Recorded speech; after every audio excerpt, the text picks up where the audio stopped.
can see. All right. Ready? Yep. Hey, man. Hey, man, what's up? Merry Christmas. Merry Christmas. Merry This is, Christmas. Merry Christmas, everybody. Merry Christmas, everybody. We wanted to do a short kind of Christmas episode for over the holidays. We didn't want to leave everybody hanging for With content. no real intro before that, just the intro. No, and we were going to just kind of keep it short. We had we tossed out a question to each other earlier, like, well, let's just talk about it and share with our fans and wear a little of our Christmas. And then you can tell bling. us yours. Absolutely, yes. Comments, we'd love to hear it. That is what we really want. We really want you all to tell us, especially you, anybody really, but especially you Gen-Xers. Yeah, I'd love to hear it because I think we're each gonna hit a couple of things, but man, I could go on and on about what Christmas was like in especially the 80s. And here's what's cool. Again, I'm like, hey, what was your favorite 80s Christmas gift, Dave? And you start talking. And what year did you tell me it happened in? 1986. What year did I tell you mine happened in? 1986. 1986. Again, look at that. So that's what we're Can't going to talk script about. it, man. That's what we're going to talk about today is like, what was your favorite 80s Christmas? And apparently it was 1986. Good year for us. What did you get that was so memorable in 1986? So we talked in the last episode about, boom boxes and stuff like that. I got my first, I guess, shelf unit stereo. Nice. Where it was all together, had the record player on top, had a whole bunch of equalizers. Now this was one, it looked like a rack system, but it was just one piece designed to look like separate components. So it had the record player on top. It had then a bunch of equalizers and then like the power button and volume and all that stuff. And then it had dual cassette deck. Which was huge. Because if you had dual cassette, then you could record. Oh, man. Borrow somebody else's tape and record. Yep. And I showed the cassettes that I have. They're over there. Yep. That was in episode 3. Yeah. Kudos for you for keeping track of the numbers, too. Because I'm like, just go back and watch. Watch them all. You'll figure out which one we're talking about. There's only so many. Recorded. Well, a recording faux pas the last time. Actually, a couple of times. There's been a couple. One power related that we fixed. Learning each time.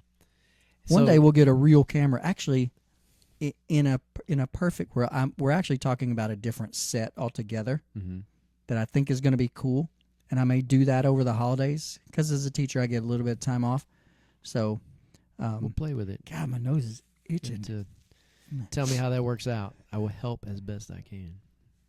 I mean, there's not a whole lot of prep that's going to go into it. I'll remain the consultant on the project then.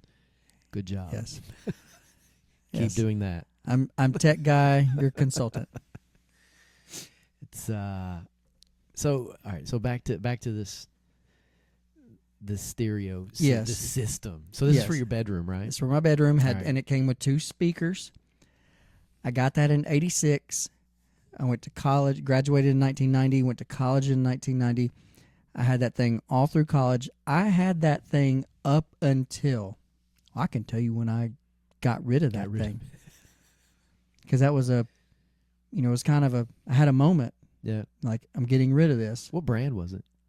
It was Yorks. YORX. It was some kind of off-brand. I really wanted something Sony or Panasonic or JVC. The look, everything about it. I think I had the same brand, honestly.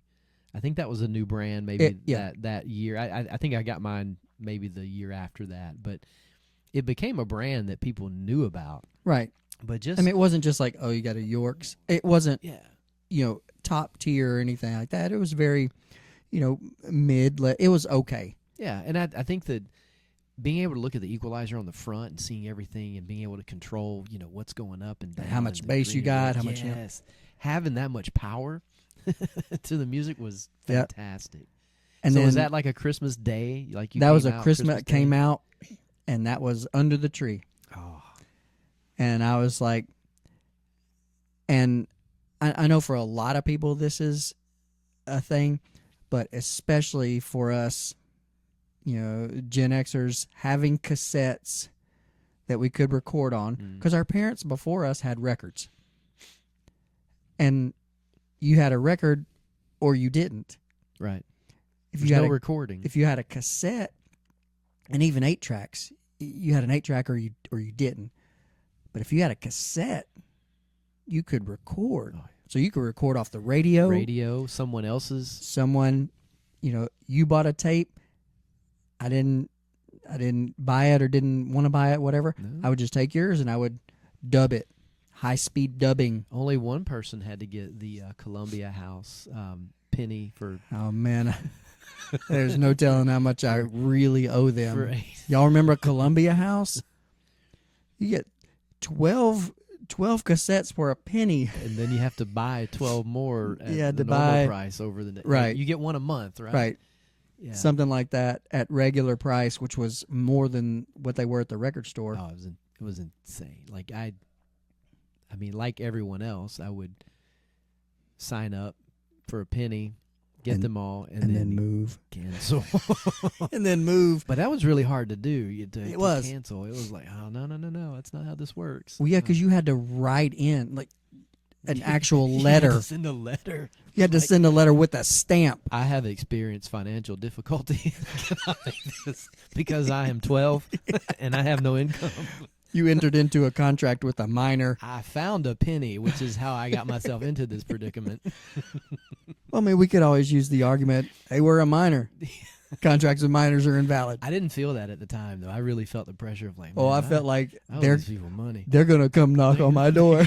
They're gonna show up. They're gonna take all my cassettes back and take all my parents' money. and- But I used that stereo system up until 94.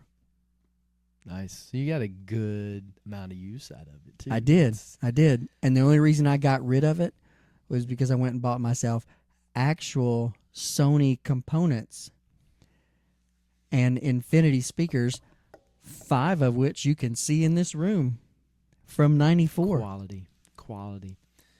I ended up getting, I think, that same system a year or two later because I wanted the mobile boombox first. So I Right. ended up getting that. I got a Sony, which felt really good. But the stereo in my room was actually my mom's. And it was a nice Sony from late 60s, maybe 70. Yeah.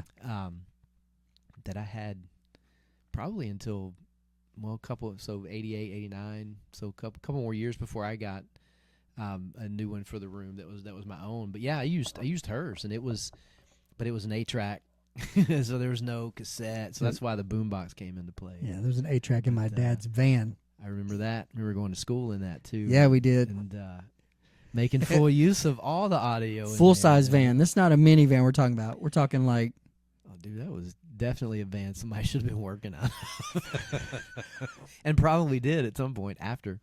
oh yeah, it was a 3/4 ton Yeah, I mean you could put Chevy van, 1976 Chevy van, had a 350 with a 350 turbo a brownish transmission. orange. I think it was kinda- called Indian Bronze was the color. Because people would be like, "Oh, you drive that burnt orange van." First off, it's my dad's. It's not Texas color. So it was definitely brown, and had a stripe in the middle that was, "My favorite color is light tan." See, that thing was awesome though. I mean, huge, but it was awesome. But I remember that 8-track, and they were trying to find what can we play in this.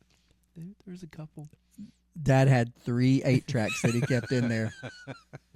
I remember I had a couple of 8-tracks that because we had in the house we had an 8-track player still, and I remember my mom, like one of the last ones she bought me was like a Kiss album on an 8-track. I feel like I remember listening to that. Yeah, and it was shortly after that everything went to cassette. But I did have a Kiss 8-track for a very short period of time before we got the upgrade to cassettes. But that's awesome. So coming out, seeing that, I mean, was that like what you asked for?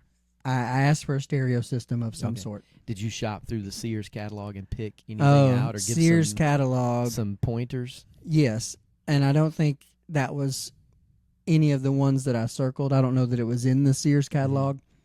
We didn't have a whole lot. None of us had Yeah, a whole lot. So I'm sure this was a much more budget-friendly option I'm sure. than what I had circled. My grandparents bought from the actual Sears catalog, but I don't know if my parents really ever did. It was like, we can get that cheap. We would go to Sears because the closest Sears was in Madison. Remember that? It was multi-floors, Yep. and you rode the escalator was down, like- and right down there at the bottom was that place that had like the food, Yeah. and they had like all the It was a the- fancy the place, man. cashews, and you could just buy bags of That place was warm awesome.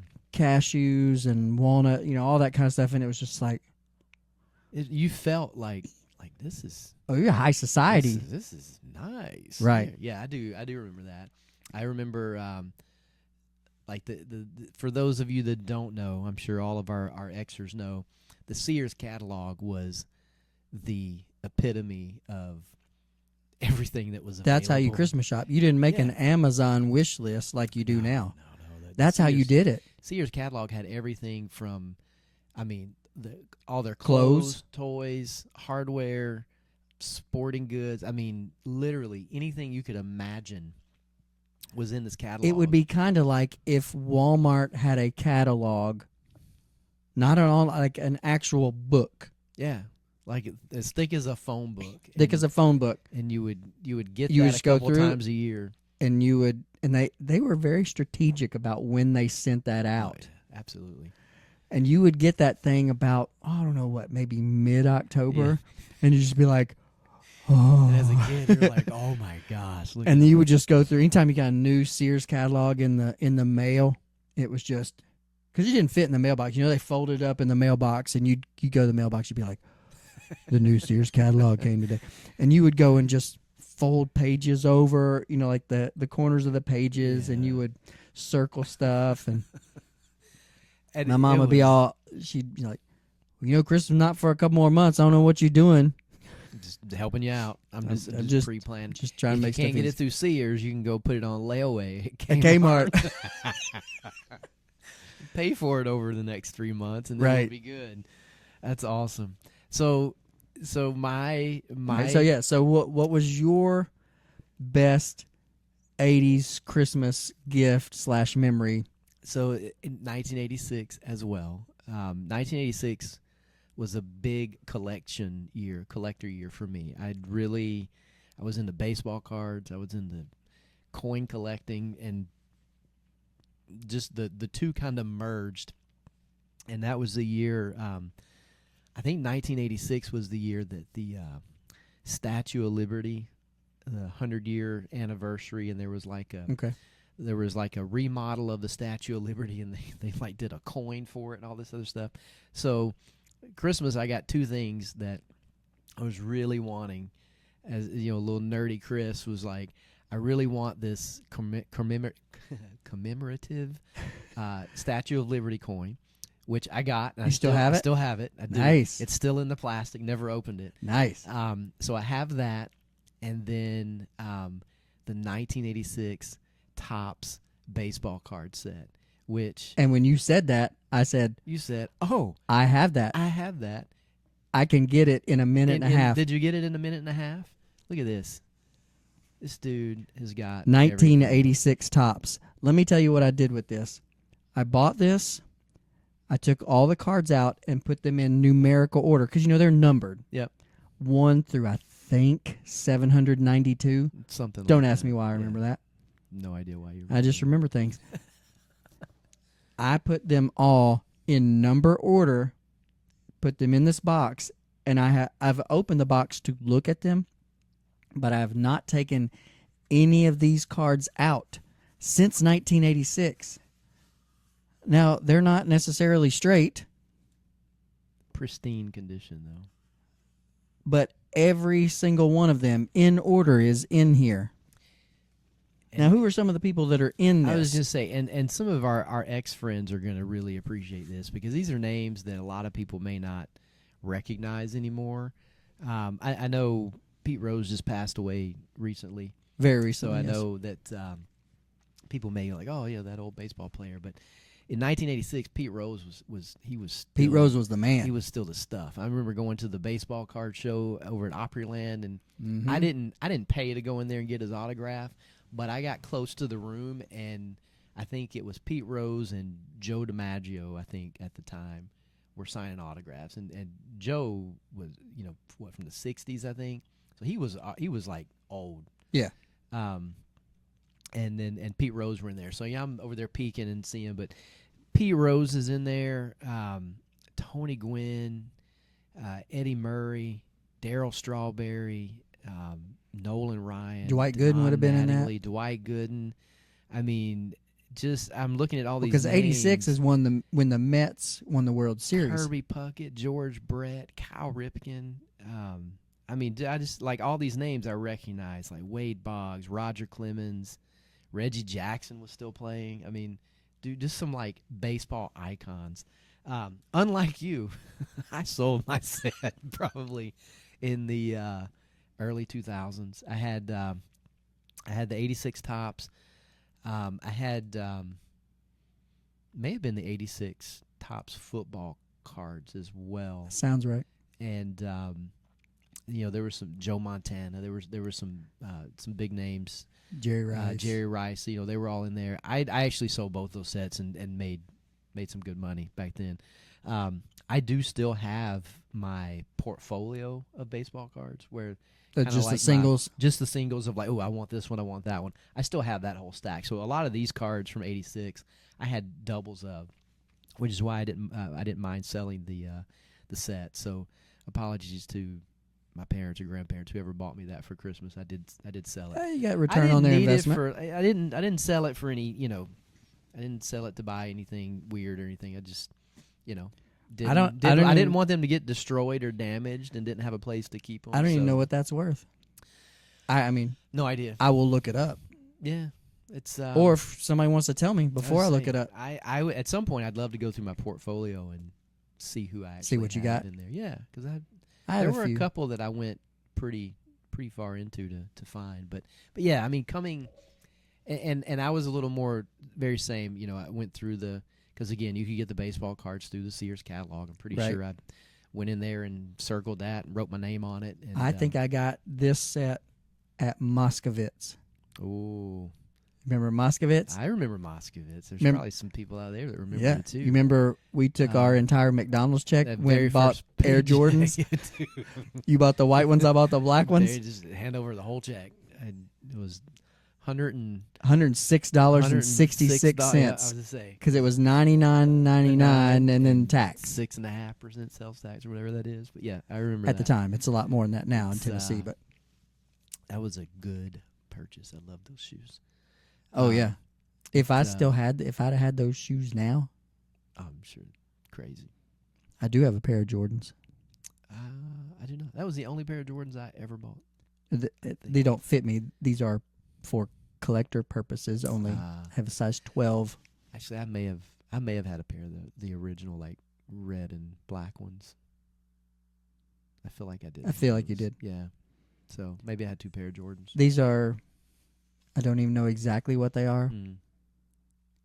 but I've had them for quite a few years. They're still in the box. Like they still have the paper in the toe. I don't have any shoes. They like are that. they are brand new. You should price those out as I well. probably we should. probably have a few things stored away that have some value to them. And Yeah. I could go. I mean, that was a Christmas that stood out. Coming out and seeing both those things, and again, I still have the coin, the cards. Not as easy to kind of keep in good condition, and with us, I mean, we moved. You a moved lot. all over the country. Yeah, so keeping those from getting damaged was a little harder, but the coins are good. They're all put away. Also, would be an interesting thing to kind of look through at some point too, and just kind of see. This has a home. I made a toolbox at church camp one year, and it's nothing fancy. I It's feel just like I've seen that. it's just a wooden, Yeah. gray wooden toolbox. That's a good spot for it. And this fits perfectly down in there. And no matter where I have moved, I haven't moved far, just around the Middle Tennessee area, but no matter where I have moved, that has always gone with me. And this has always been in an inside climate controlled environment, never in a garage or anything like that. And never taken a card out since 86, since I put them in order. I even have the checklist. Now, I did check off the checklist, and somebody said, "Oh, you should." When I did it, they said you shouldn't checked off the checklist. Well, some people say keep you shouldn't have got them out. You shouldn't have put them in mint order. Condition, all that stuff. whatever. I put them in number order. Check the checklist to make sure that I had them all. Yeah, you never know, somebody could jip you. And seeing them, holding them, and being able to I've got this card, I've got this player. That was a big deal. I feel like back then. But I mean, I could probably start with 1979, 1980, and go all the way through the 80s every year and tell you something significant. Because I mean, you got Return of the Jedi in the mix. You got G.I. Joe that came along, and then you got collectibles and cards and all that stuff. Man, I mean, just amazing stuff. But didn't your mom used to always get the little McDonald's collectible things? She's probably still got some of them. Mr. McKnight or what was the dude? The big moonhead. I feel like it was Mac. Was it Mac? Mac Tonight. Mac Tonight. Mac Tonight. Yeah, little figures like that. All kinds of that stuff, man. But it's I mean, 86, that Christmas, that stood out. Having those cards and just being at that right age of being able to tell people, I got the whole set, man. Yeah, it was awesome. Yeah, that was a big deal because people had cards here and there. They'd buy the packs of 10 or whatever they want with the bubble gum in them. That stale gum. Oh my gosh, that gum was awful. I could taste it right now. I would never throw it away. No, you had to chew it. I would always put it in my mouth. Be like, "No, this is great chalk." And it was hard too, because it would take a few minutes to. Because think about it was packed between cardboard, wrapped in some kind of cellophane, and always dusty. I mean, it always had white dust on it. I think that was just to keep it from sticking to the cards. That's probably true, but I mean. Yeah, they're putting food in there with a collectible. That's great. You imagine eating those packs that no one ever opened, they still have? I wonder what that bubble gum looks like now. Somebody's probably done that. If you've done that and you could tell us what it looks like, is it still the same color? Still look the same? And is it edible? Because there's no expiration date on those. Well, no, I mean it's a half a stick of gum. Just open it up and it's disintegrated and it's just dust. But no, that's awesome. And I know this is going to be a short episode. I know we're coming up on our time, but I thought it would be cool to share at least one Christmas memory. And it's awesome that it was from the same year. So we got to listen to your stereo while I was going through my new baseball cards. That's right. I'm sure that happened at some point. Oh, yeah, totally. And then to make the stereo sound even better, I was talking to a guy down the street who used to install stereos. Yeah. Remember Lane used to? Yeah. He was like, drill you a hole in the back of that speaker, and port it. That way the bass will hit a little bit harder. And it did. It did. I remember that too. I did that a couple of times after that, actually, with other speakers. Yeah. Like, all right, I'm going to try this again. And it worked each time. Drilled it out. Awesome. Cool. So, before we sign off and, have a Merry Christmas, all that kind of stuff, tell us about one of your favorite Christmas gifts or favorite Christmas memory, something like that you enjoyed, especially if it was during the 80s. Absolutely. We'd love to hear it. 80s, or the 70s. Or the 70s. Because some of those Xers they've got more memories in the 70s. Yeah, they started in 65, so... Some of them have some really great memories from the 70s. Well, yeah. Teenage memories. Right. So, yeah, some people might have gotten their first car. Can you imagine getting a car? Like your first car is a 78 Trans Am. I mean, I was close. My first car was a 1980 Dodge Colt. Lime green, whatever you want to call it. It was green. And I remember that car. It's pretty fantastic till I rolled it. And then it was no more. But that's a different story too. Yeah. So And then you got the gray, the light tan Light tan. escort. Light I tan. did. I did. Awesome. I do hope you all have a great Christmas. Yes. And a Happy New Year. And we look forward to what 2025 is going to bring for this podcast, man. That's right. We're going to keep doing it because I don't care. We're going to keep doing it We're because gonna it's keep doing fun. It's fun talking about this stuff. It is. I'm having a good time. Yep. All right. We got to bring, We need a guest. I think I know who our Microphone. first Is that what guest. you're doing? You Yeah, need another microphone. I think I know who our first guest is going to be. All right. We'll figure it out. And We'll we're going to see you have to, guys. we're going to venture up north. Yeah. See you guys. All right. Merry Christmas. Merry Christmas.